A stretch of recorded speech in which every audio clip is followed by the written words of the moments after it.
Hello everyone, welcome back to our channel this side Sidhi. आज हम आपके एक और क्वेश्चंस को लेकर के आए हैं जो कि आपके यूजीसी नेट का ही क्वेश्चन है। यहाँ पर आज का जो पैटर्न होगा वो होगा आपके असर्शन और रीजन से रिलेटेड। जैसे कि आपको पता है सबसे ज़्यादा जो मैक्सिमम एस्पिरेंट्स को कथन और कारण से रिलेटेड जो आपका क्वेश्चन पूछा जाता है, यहीं पर आपको प्रॉब्लम आती है, राइट। आज का जो क्वेश्चन है ये देखो, आपसे पूछा गया है civilization in all its varied expect constitute the subject matter of history. यानी कि यहाँ पर हमें बोला क्या गया है कि हमारी जो सिविलाइजेशन है, सभ्यता जो है, अपने सभी विविध पहलुओं में इतिहास का एक विषय है। तो बिल्कुल यहाँ पर ये करेक्ट है। और इसका कारण दिया है कि हम इसमें अलग अलग आपके क्या है कल्चर अप्रोचेस देखते हैं, जिससे हम क्या करते हैं अपनी जो सभ्यताएं हैं उसके अलग अलग हिस्सों को समझ पाते हैं। इसका मतलब कारण क्या दिया है कि इतिहास के लिए ये एक हमारा एक ऐसा सांस्कृतिक है जो हमारे सभ्यता के अलग अलग जो उसके पार्ट्स हैं उसको हम क्या कर सकते हैं, उसका अध्ययन कर सकते हैं, उसको हम पढ़ सकते हैं। क्या ये बात सही बता रहे?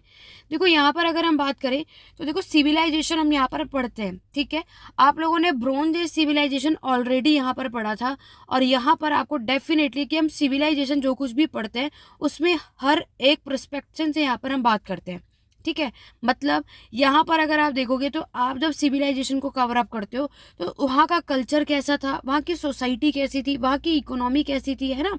तो हर एक, या पॉलिटिकल कैसा था, हर एक पर्सपेक्टिव से हम सभी यहाँ पर बात करते हैं। तो सिविलाइजेशन में क्या है, जब हम सभ्यता पढ़ते हैं तो जैसे हिस्ट्री इतिहास है ना, कि इतिहास को सिर्फ हम एक ही पर्सपेक्टिव से नहीं पढ़ते, उसमें आपके सोशल, इकोनॉमिक, पॉलिटिकल जो है सारे रीजनों से या कॉजेज से हम अपने हिस्ट्री यानी इतिहास को कवर अप करते हैं। ऐसे ही आप अपनी जो सभ्यता सिविलाइजेशन करते हो ना, उसमें हर एक यानी कल्चरल अप्रोच भी हम उसमें देखते हैं, ठीक है। तभी जाकर हमारा कोई भी जो टॉपिक है वो कंप्लीट माना जाता है। इसके अकॉर्डिंगली अगर हम देखें तो इस क्वेश्चन का राइट आंसर क्या होगा, both A and R true, यानी असर्शन भी सही है, रीजन भी सही है, और जो कारण दिया है वो बिल्कुल आपके असर्शन को, उसका एक्सप्लेनेशन बिल्कुल मैच कर रहा है। देखो असर्शन और रीजन करते वक्त आपको किन बातों का ध्यान रखना है। हमारा जो पहला सेंटेंस है यानी कथन, इसके बाद जब आप कारण पढ़ोगे ना तो आपको क्या जोड़ना है, क्योंकि ये चीज इसलिए हुई, ठीक है।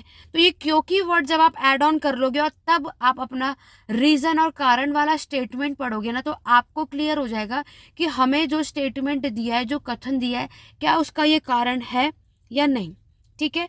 तो बाकी हिस्ट्री की क्लासेस आपको यहाँ पर प्रोवाइड की जाती है। चैनल पर फर्स्ट टाइम हो सब्सक्राइब कर लो ऐसी और भी वीडियोस देखने के लिए। Thank you.